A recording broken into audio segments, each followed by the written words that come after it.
வட்டி வீதங்கள் குறைப்பு இலங்கை மத்திய வங்கி வெளியிட்டுள்ள அறிவிப்பு. லிட்ரோ எரிவாயு தொடர்பில் நிறுவனம் வெளியிட்டுள்ள தகவல். போலீஸ் மா அதிபரின் பதவி தொடர்பில் உயர் நீதிமன்றம் பிறப்பித்துள்ள உத்தரவு. தேர்தலுக்கு தேவையான பணத்தை விடுவிக்குமாறு ஜனாதிபதி உத்தரவு. களுத்துறை மாவட்ட செயலகத்தில் தீ விபத்து. முல்லைத்தீவில் துப்பாக்கிச் சூட்டுக்கு இலக்காகி ஒருவர் படுகாயம். மட்டக்களப்பில் மோப்ப நாய்களுடன் களமிறங்கிய போலீசார். அதிவேக நெடுஞ்சாலையில் கோர விபத்து, பரிதாபமாக ஒருவர் பலி. நாட்டு மக்களுக்கு காலநிலை குறித்து விடுக்கப்பட்டுள்ள சிவப்பு எச்சரிக்கை. தொடர்பென விரிவான செய்திகள். இலங்கை மத்திய வங்கி அதன் கொள்கை வட்டி விகிதங்களை குறைப்பதற்கு தீர்மானித்துள்ளது. இதன்படி நிலையான துணை நில் வைப்பு வசதி வீதம் மற்றும் நிலையான கடன் வசதி வீதங்களில் மாற்றம் ஏற்படவுள்ளதாக தெரிவிக்கப்படுகின்றது. நேற்று நடைபெற்ற இலங்கை மத்திய வங்கியின் நாணய சபை கூட்டத்தில் இந்த தீர்மானம் மேற்கொள்ளப்பட்டதாக மத்திய வங்கி வெளியிட்டுள்ள அறிக்கையில் குறிப்பிடப்பட்டுள்ளது. நிலையான துணை நில் வைப்பு வசதி வீதம் மற்றும் நிலையான கடன் வசதி வீதம் ஆகியவற்றை 25 அடிப்படை புள்ளிகளால் குறைத்து முறையே 8.25 வீதம் மற்றும் 9.25 வீதமாக பேண மத்திய வங்கியின் நாணய சபை தீர்மானித்துள்ளது. வங்கிகளில் தங்க நகைகளை அடகு வைத்துள்ளவர்களுக்கு நிவாரணம் வழங்க அமைச்சரவை ஒப்புதல் அளித்துள்ளது. நாட்டில் சமீப காலமாக நிலவி வரும் கடுமையான பொருளாதார நெருக்கடி நிலையை கருத்தில் கொண்டு உரிமம் பெற்ற வங்கிகளில் அடமான முற்பணம் பெற்ற குறைந்த வருமானம் பெறும் நபர்களுக்கு நிவாரணம் வழங்க அரசு தீர்மானித்துள்ளது. இந்த நிலையை கருத்தில் கொண்டு உரிமம் பெற்ற வங்கிகளில் அடமான முற்பணம் பெற்ற குறைந்த வருமானம் பெறும் நபர்களுக்கு நிவாரணம் வழங்க அரசாங்கம் தீர்மானித்துள்ளது. நாட்டின் சில பகுதிகளில் லிட்ரோ சமையல் எரிவாயுவுக்கு தட்டுப்பாடு நிலவுவதாக பாவனையாளர்கள் தெரிவிக்கின்றனர்.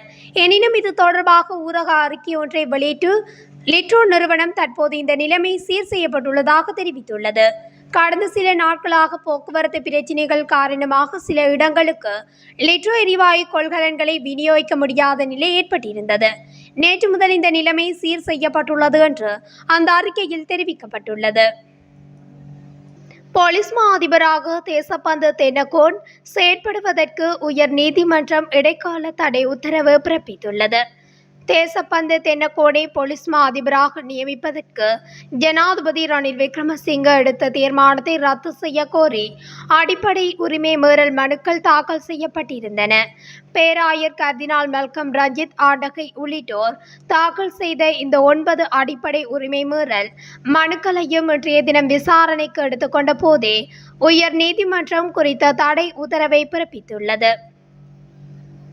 ஜனாதிபதி தேர்தலுக்கு தேவையான பணத்தை விடுவிக்குமாறு ஜனாதிபதி ரணில் விக்ரமசிங்க நிதியமைச்சுக்கு பணிப்புரை விடுத்துள்ளார். உரிய பணத்தை தாமதமின்றி விடுவிக்குமாறும் ஜனாதிபதி பணிப்புரை விடுத்ததாக உயர் அதிகாரி ஒருவர் தெரிவித்துள்ளார். இந்த ஆண்டு ஜனாதிபதி தேர்தலுக்காக வரவு செலவு திட்டத்தில் ஒதுக்கப்பட்டுள்ள தொகை 10 பில்லியன் ரூபாய் என்றும் நிதியமைச்சின் அதிகாரிகளுக்கும் தேர்தல்கள் ஆணைக்குழு உறுப்பினர்களுக்கும் இடையில் அண்மையில் கலந்துரையாடல் ஒன்று இடம்பெற்றிருந்தது. இதில் தேர்தல் செலவுகள் குறித்து ஆலோசிக்கப்பட்டதாக தேர்தல் ஆணையம் தெரிவித்துள்ளது. இதேவேளை தேர்தல் கடமைகளுக்காக மதிப்பிடப்பட்ட பணம் தொடர்பில் 45 போலீஸ் பிரிவுகளில் இருந்தும் அறிக்கைகள் கோரப்பட்டு போலீஸ் தலைமையகத்திற்கு கிடைக்கப்பெற்றுள்ளமையும் குறிப்பிடத்தக்கது. களுத்துறை மாவட்ட செயலகத்தில் தீ விபத்து ஏற்பட்டுள்ளதாக களுத்துறை தெற்கு போலீசார் தெரிவித்துள்ளனர். 6 மாடி கட்டிடத்தின் தரை தளத்தில் உள்ள மின் அமைப்பில் இருந்து தீ பரவியதாகவும் களுத்துறை தெற்கு போலீசார் தெரிவித்தனர். களுத்துறை மாநகர சபையின் 2 தீயணைப்பு வாகனங்கள் தீயை கட்டுப்படுத்தும் முயற்சியில் ஈடுபட்டுள்ளதாக தெரிவிக்கப்படுகிறது. தற்போது கட்டிடத்தில் இருந்த அதிகாரிகள் மற்றும் ஊழியர்கள் வெளியேற்றப்பட்டுள்ளதாக போலீசார் குறிப்பிட்டுள்ளனர். இந்நிலையில் தீயை கட்டுப்படுத்த சென்ற தீயணைப்பு வீரர் ஒருவர் மூச்சு திணறல் காரணமாக வைத்தியசாலையில் அனுமதிக்கப்பட்டுள்ளதாக போலீசார் மேலும் தெரிவித்துள்ளனர். முல்லைத்தீவு கல்விலான் பகுதியில் துப்பாக்கிச் சூட்டுக்கு இலக்காகி படுகாயமடைந்த ஒருவர் கிளிநொச்சி மாவட்ட வைத்தியசாலையில் அனுமதிக்கப்பட்டுள்ளார். குறித்த சம்பவம் இன்று அதிகாலை இடம்பெற்றுள்ளது. முல்லைத்தீவு கல்விளான் பகுதியிலுள்ள விவசாயியும் கமக்கார் அமைப்பின் செயலாளருமான குடும்பஸ்தர் ஒருவர் மீதே இன்று அதிகாலை துப்பாக்கிச்சூடு நடத்தப்பட்டுள்ளது. இதன்போது அவர் காயமடைந்த நிலையில் மேலதிக சிகிச்சைக்காக கிளிநொச்சி மாவட்ட மருத்துவமனையில் அனுமதிக்கப்பட்டுள்ளார். குறித்த நபர் தனது நெல்லினை அறுவடை செய்து வீதியில் காய வைத்துவிட்டு இரவு காவல் காத்து வந்துள்ள நிலையில் வீதியினோரமாக உறங்கிக் கொண்டிருந்துள்ளார். இதன்போது இன்று அதிகாலை 3 மணியளவில் இனம் தெரியாத நபர்களால் இவர் மீது துப்பாக்கி பிரயோகம் மேற்கொள்ளப்பட்டுள்ளது. கல்விளான் கமக்கார அமைப்பின் செயலாளராக இவர் இருப்பதாகவும் அந்த பிரதேசத்தில் சட்டவிரோத மணல் அகழ்வு இடம்பெற்று வரும் போட்டி காரணமாகவே இந்த துப்பாக்கிச்சூடு நடத்தப்பட்டுள்ளதாக பிரதேசவாசிகள் சந்தேகம் தெரிவித்துள்ளார்கள். மட்டக்களப்பு காத்தான்குடி போலீஸ் பிரிவுக்குட்பட்ட பூடச்சிமுனை பச்சை வீட்டு திட்டம் பிரதேசத்தில் இன்று புதன்கிழமை காலை இராணுவத்தினர், போலீசார், விசேட அதிரடிப்படையினர் இணைந்து பாரிய தேடுதல் நடவடிக்கைகளை மேற்கொண்டனர். இதற்கென மோப்ப நாய்களின் உதவியும் பெறப்பட்டிருந்தது. கடந்த 15ஆம் தேதி குறித்த கிராமத்தில் உள்ள வீடு ஒன்றில் இடம்பெற்ற குண்டுவெடிப்பு சம்பவம் மற்றும் கடந்த 22ஆம் தேதி குறித்த வீட்டின் முன்பாக இருந்து கண்டெடுக்கப்பட்ட கைக்குண்டு சம்பவங்களை தொடர்ந்து மேற்படி சுற்றி வளைப்பு மேற்கொள்ளப்பட்டதாக தெரிவிக்கப்படுகிறது. அதிகாலை ஆரம்பித்த இச்சுற்றி வளைப்பு தேடுதலின் போது போலீசாரும் இராணுவத்தினரும் விசேட அதிரடிப்படையினரும் வீடு வீடாக சென்று மோப்ப நாய்கள் சகிதம் தேடுதல் நடத்தினர். சுமார் 35 வீடுகள் இவ்வாறு சுற்றி வளைப்பு தேடுதல் நடவடிக்கை உட்படுத்தப்பட்டதாகவும் இதில் 28 போலீசார், 10 விசேட அதிரடிப்படையினர், 22 இராணுவத்தினர் என சுமார் 60 படையினரும் போலீசாரும் ஈடுபடுத்தப்பட்டிருந்ததாகவும் காத்தான்குடி போலீஸ் நிலைய பதில் பொறுப்பதிகாரி எஸ். ரமேஷ் தெரிவித்துள்ளார்.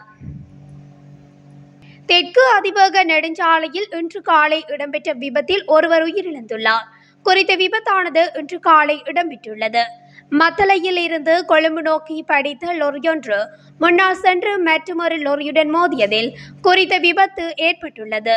விபத்தில் பின்னால் சென்ற லொரியின் சாரதி உதவியாளர் மற்றும் முன்னால் சென்ற லொரியின் சாரதி உதவியாளர் ஆகியோர் காயமடைந்துள்ளதுடன் பின்னால் சென்ற லொரியின் சாரதி உதவியாளர் தங்காலை வைத்தியசாலையில் அனுமதிக்கப்பட்ட நிலையில் உயிரிழந்துள்ளார்.